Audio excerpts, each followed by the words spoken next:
Good morning દીકરો. ચાલ હવે એમોનિયાની બનાવટ, એના ગુણધર્મ અને એના ઉપયોગોની ચર્ચા આપણે કરી. હવે આપણે નાઇટ્રોજનના કેટલાક ઓક્સાઇડની ચર્ચા કરવા. તો નાઇટ્રોજનના ઘણા બધા ઓક્સાઇડ છે અને એમાં નાઇટ્રોજનના ઓક્સાઇડની બનાવટ, એના આણ્વીય સૂત્ર, એના ઓક્સિડેશન આંક, એના ભૌતિક સ્થિતિ અને રાસાયણિક સ્વભાવ વગેરેની ચર્ચા જે કરી તે આપણે અત્યારે કરવાનું. તો આપણે એક કોષ્ટકની અંદર જે આપ્યું છે, એક કોષ્ટક તમારી ચોપડીની અંદર આપ્યું છે, એક કોષ્ટક તમારી ચોપડીની અંદર આપ્યું છે, એની અંદર બધા જ ઓક્સાઇડ જે ખરા તે લખેલા છે. નાઇટ્રોજનના ઓક્સાઇડનું નામ, એનું આણ્વીય સૂત્ર, નાઇટ્રોજનની એમાં ઓક્સિડેશન અવસ્થા, બનાવટની સામાન્ય પદ્ધતિ અને ભૌતિક સ્થિતિ, એ કેવી સ્થિતિમાં છે, ઘન, પ્રવાહી કે વાયુ, અને એનો રાસાયણિક સ્વભાવ કે તટસ્થ હશે, એસિડિક હશે કે બેઝિક હશે, તો તેની ચર્ચા જે ખરી તે આપણે કરવાના. હવે આ પહેલું લખેલું છે ડાઈ નાઇટ્રોજન ઓક્સાઇડ, N2 એટલે ડાઈ નાઇટ્રોજન અને પછી ઓક્સાઇડ, બરાબર. એને નાઇટ્રોજન પછી એનો ઓક્સિડેશન નંબર 2 થાય, નાઇટ્રોજન અને પછી શું લખાશે તો કે નાઇટ્રોજન 2 ઓક્સાઇડ, એવી રીતના બી લખાય, નાઇટ્રોજન 2 ઓક્સાઇડ. તો એ 1 ઓક્સાઇડ, હા કે 1 ઓક્સિડેશન આંક જે ખરો તે 1 હોય તો 1 ઓક્સાઇડ લખાશે, ઓક્સિડેશન આંક 1. ઓકે. હવે એ કેવી રીતના બનાવી શકાય તો કે આણ્વીય સૂત્ર તો N2O આવ્યું, ડાઈ નાઇટ્રોજન ઓક્સાઇડ. નાઇટ્રોજનની ઓક્સિડેશન અવસ્થા +1 આવી, એ ગણવાની આપણે. નાઇટ્રોજનની ઓક્સિડેશન અવસ્થા એટલે આના બરાબર x ધારી લેવાનો, આનો -2 કરી લેવાનો, ભાગ્યા 2 થશે એટલે એક જવાબ આવશે. ઓકે. બનાવટની સામાન્ય પદ્ધતિની ચર્ચા કરીએ તો એમોનિયમ નાઇટ્રેટ કહેવાય આને. હવે આ એમોનિયમ નાઇટ્રેટ જે ખરો એનું ઉષ્મીય વિઘટન, મતલબ કે એને ગરમ કરવામાં આવે તો એ વિઘટન પામે તો શેમાં પામે તો કે N2O બનાવે અને પાણીનો અણુ છૂટો કરે. તો એ એમોનિયમ નાઇટ્રેટનું ઉષ્મીય વિઘટન કહેવાય. એટલે બહુ સરળ અને સાદી પ્રક્રિયા, અને એમોનિયમ નાઇટ્રેટનું ઉષ્મીય વિઘટનથી N2O બનાવી શકાય.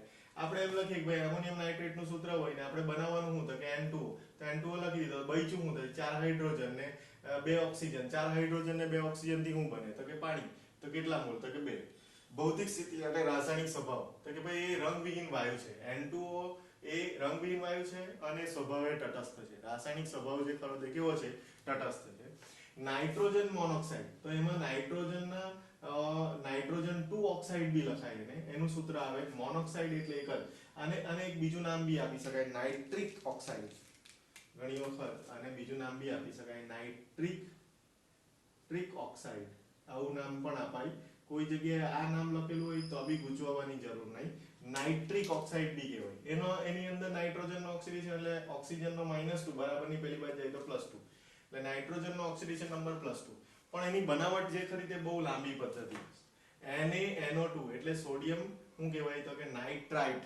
સોડિયમ નાઇટ્રાઇટની FeSO4 અને સલ્ફ્યુરિક એસિડ સાથે પ્રક્રિયા કરતા ferric sulphate, sodium hydrogen sulphate અને પાણી, અને હાથે છૂટું પડે તે NO. તો કે એનો જે બનાવટ છે, જેની આપણે બનાવવાના છે તે અહીંયા દેખાય.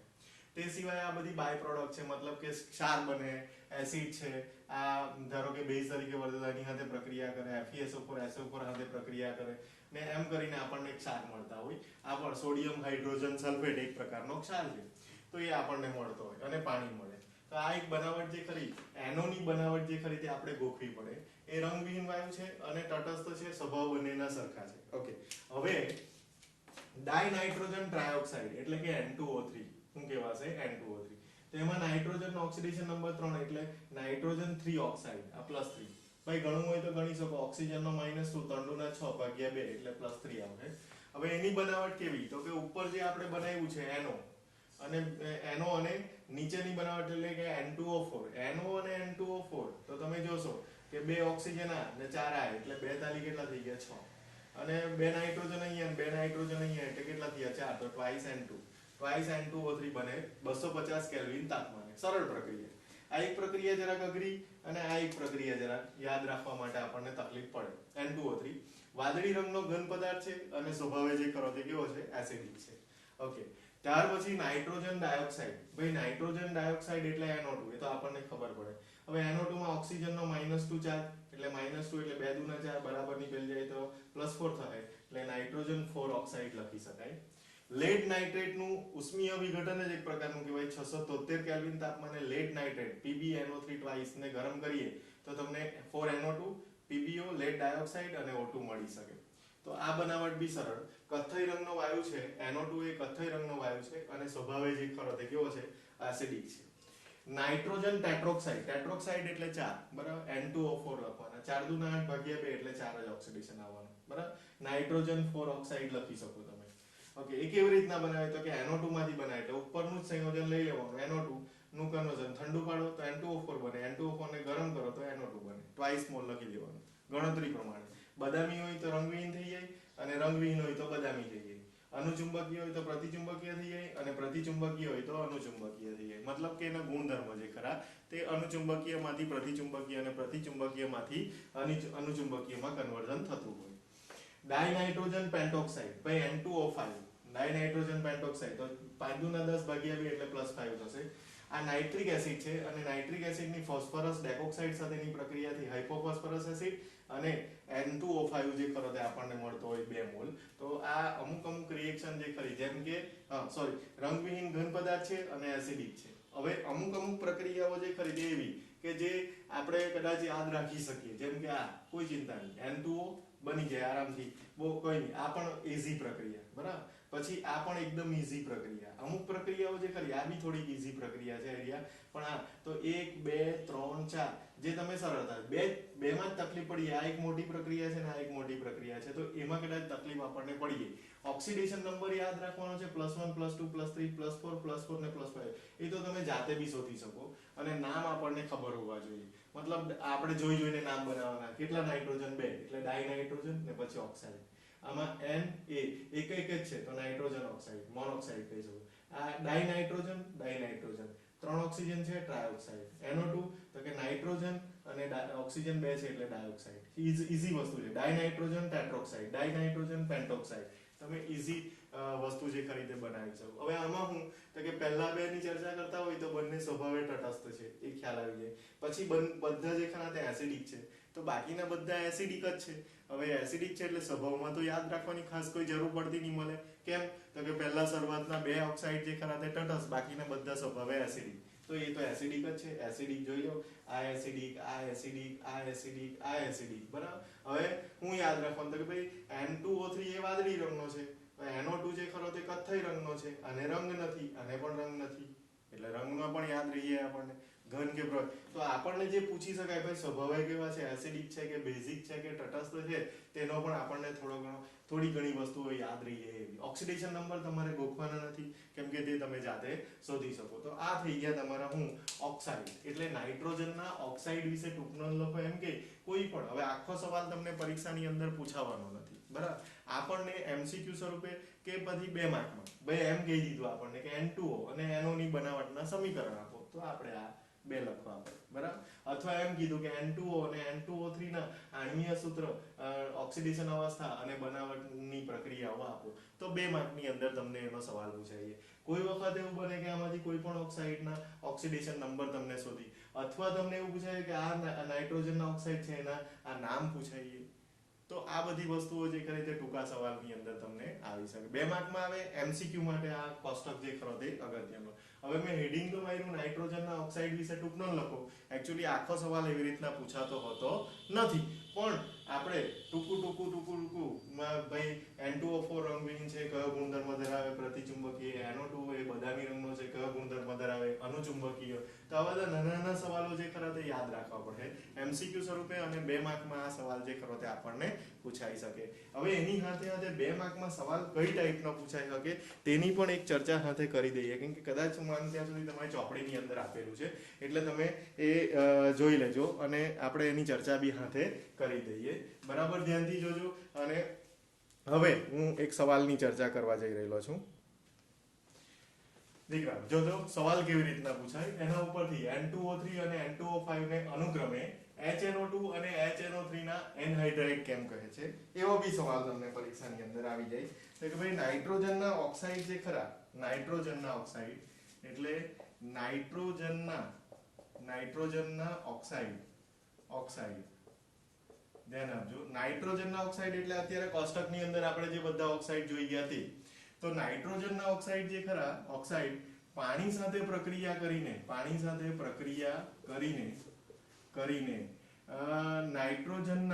નાઇટ્રોજનના ઓક્ઝો એસિડ સંયોજનો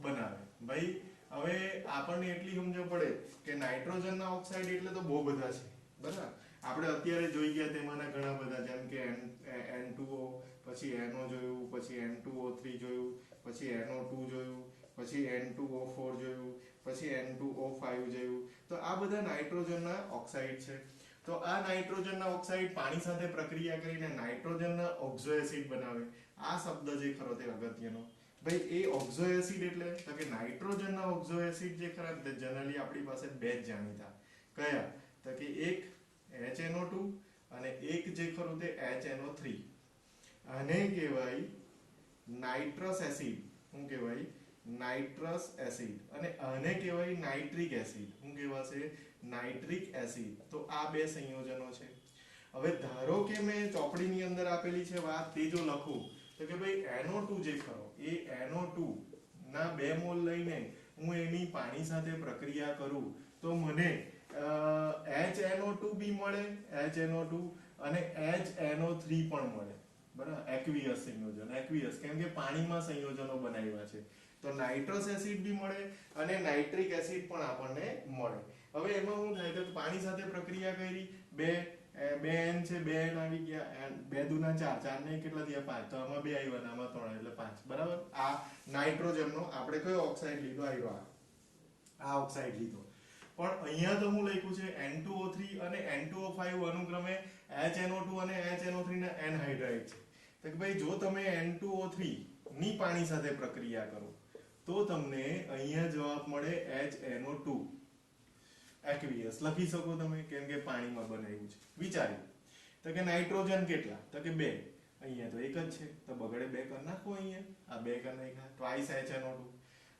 ઓક્સિજન કેટલા 3 ને 1 4 2 દુ 4 થઈ ગયા N2O5 લઈ લેમ ધારો કે આયરો આ બીજું સંયોજન N2O5 પહેલું સંયોજન N2O3 તો એની પાણી સાથે પ્રક્રિયા કરું તો મને મળે ટ્વાઇસ HNO3 મતલબ શું થઈ ગયો તો કે N2O5 ની પાણી સાથેની પ્રક્રિયાથી નાઇટ્રિક એસિડ મળે અને N2O3 ની પાણી સાથેની પ્રક્રિયાથી આપણને નાઇટ્રસ એસિડ મળે તો આ ઓક્ઝો એસિડ સંયોજનો કહેવાય એટલા માટે એવું કહેવામાં આવે કે N2O3 અને N2O5 ને અનુક્રમે નાઇટ્રસ એસિડ અને નાઇટ્રિક એસિડના એનહાઇડ્રાઇડ તરીકે ઓળખવામાં આવે તો તમે આ બતાવી શકો તો આવા કેટલાક સવાલો જે ખરા તે પરીક્ષાની અંદર આપણને પૂછાઈ જાય તો તે આપણે લખવા પડે ઘણી વખત ભૌતિક સ્થિતિ પણ જરૂરી હોય તો તમે જરૂરી લખી જેટલું જરૂરી હોય એટલું લખો તો વધારે સારું અને એ આપણને કામનું પણ જાણતા હોવા જોઈએ એવું નથી કે ન જાણીએ જાણતા હોવા જોઈએ તો વધારે સારું પડે તો નાઇટ્રોજનના ઓક્સાઇડ જે ખરા એ પાણી સાથે પ્રક્રિયા કરીને આવા બે ટાઈપના ઓક્ઝો એસિડ બનાવી શકે જેને આપણે નાઇટ્રસ એસિડ અને નાઇટ્રિક એસિડ તરીકે ઓળખીએ છીએ ઓકે દીકરાઓ ચાલો